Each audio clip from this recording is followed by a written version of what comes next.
തൃശ്ശൂരിനെ സംബന്ധിച്ച് ഞാൻ കഴിഞ്ഞ 10-25 വർഷമായിട്ട് ഗുരുവായൂരപ്പനുമായിട്ടുള്ള അമിതമായ അടുപ്പം മൂലം, അതല്ലാതെ തൃശ്ശൂരുള്ള ഒരുപാട് കുടുംബക്കാരും ബന്ധുക്കളും സുഹൃത്തുക്കളും അടങ്ങുന്ന വൃന്ദം, അത് കഴിഞ്ഞ് കഴിഞ്ഞ 7 വർഷമായിട്ട് ഒരു MP ആയിരിക്കുന്ന കാലം തൊട്ട് അവിടുത്തെ വിവിധ വിഭാഗങ്ങൾ എന്ന് പറഞ്ഞാൽ ഫിനാൻഷ്യൽ സെഗ്മെൻറ്റ്സാണ്, അവരുടെ എല്ലാം ഇംഗിതങ്ങളൊക്കെ അറിഞ്ഞതിൻ്റെ പശ്ചാത്തലത്തിൽ ഒരു മാനിഫെസ്റ്റോയിൽ ഞാൻ ഒതുങ്ങില്ല. അവിടെ ഞാൻ കൊടുത്ത വാക്ക് ഞാൻ പാലിച്ചിരിക്കും. ഞാൻ കേരളത്തിന് വേണ്ടി മുഴുവൻ നന്മ പ്രവർത്തനം, വികസന പ്രവർത്തനത്തിന് വേണ്ടി മുന്നിട്ടിറങ്ങുന്ന കേരളത്തിൻ്റെ MP ആയിട്ടായിരിക്കും ഞാൻ തൃശ്ശൂരിലെ പ്രജാദൈവങ്ങൾ എന്നെ അവരോധിക്കുന്നത് എന്ന് മാത്രം അറിയിക്കുന്നു. ഒരുപാട് സന്തോഷം പങ്കുവയ്ക്കുന്നു. ഒരുപാട് സന്തോഷം. തെരഞ്ഞെടുപ്പിന്റെ തുടക്കം മുതൽ തന്നെ അങ്ങ് വിജയിക്കുമെന്ന കാര്യം ആത്മവിശ്വാസത്തോടെ പറഞ്ഞിരുന്നു. ഈ ഒരു തരത്തിൽ വലിയ വിജയത്തിലേക്കുള്ള ഒരു കാരണമായി താങ്കൾ കാണുന്നത്? എൻ്റെ ജില്ലാ അധ്യക്ഷനോട് അങ്ങ് ചോദിച്ചാൽ അതിനുള്ള മറുപടി പറയും. താങ്കൾക്ക് തോന്നുന്നതാണ്? അല്ല, അതിപ്പോ ഞാൻ പറഞ്ഞാലേ അതാ പറഞ്ഞ ഈ പ്രതീക്ഷ ഞാൻ എന്നാണ് പ്രകടിപ്പിച്ചത്, ഒരു ഭൂരിപക്ഷം ഞാൻ എന്നാണ് പ്രകടിപ്പിച്ചതെന്ന് ഞാനിപ്പോൾ പറഞ്ഞാൽ കേരളത്തിന് ഈ തള്ള് മാത്രം പരിചയമുള്ളൂ. കാരണം ഇവിടെ ഉള്ളവരെല്ലാം തള്ളുകാരായിപ്പോയി. എനിക്ക് ആ ഗണത്തിൽപ്പെടാൻ ഇഷ്ടമില്ല. അതുകൊണ്ട് ഞാൻ പറയില്ല.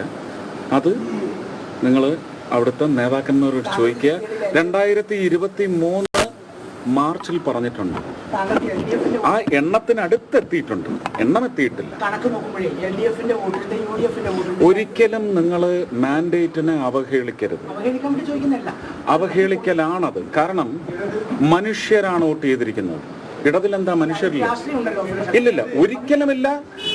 ഞാൻ പറയുന്നത് കേരളത്തിലേക്ക് ഞാൻ കഴിഞ്ഞ കുറച്ച് ദിവസങ്ങളായിട്ട് മാധ്യമങ്ങളിലെ ചില അവജ്ഞ കലർന്ന ചില ചാനലുകളിലെ ഡെലിബറേഷൻസ് ഞാൻ കണ്ടതാണ്, കേട്ടതാണ്. നിൽക്ക് ഇടതും വലതും ഒന്നും എൻ്റെ അടുത്ത് ചോദിക്കരുത്. ഞാൻ അതിലേക്കാണ് പറഞ്ഞു വരുന്നത്.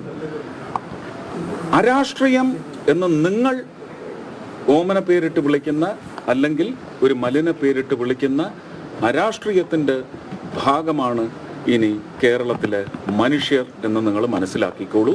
അത് മറ്റ് 19 മണ്ഡലത്തിലും കേരളത്തിലെ 140 മണ്ഡലങ്ങളിലും ഈ പറയുന്ന 19,000 ചില്ലുവാനം വാർഡുകളിലും കൗൺസിലുകളിലും ഇതിൻ്റെ അലയടി ഉണ്ടാവും.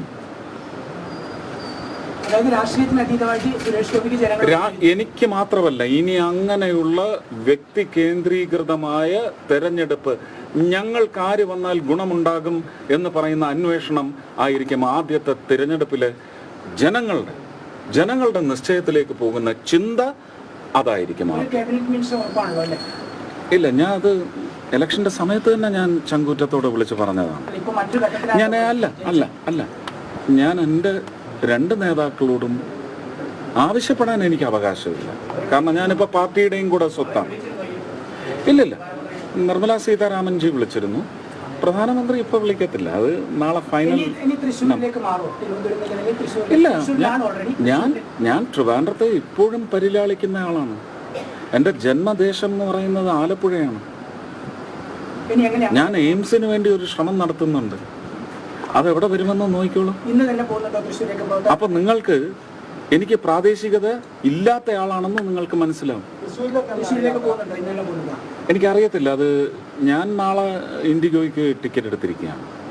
പക്ഷേ ഇന്ന് ജാവ്ദേക്കർ ജി വന്നിട്ട് പറഞ്ഞു അത് ഞങ്ങൾ തീരുമാനിക്കുന്ന മാർഗത്തിൽ പോകണം എന്ന് അറിയിച്ചിട്ട് പോയി. അദ്ദേഹം അറിയിക്കും.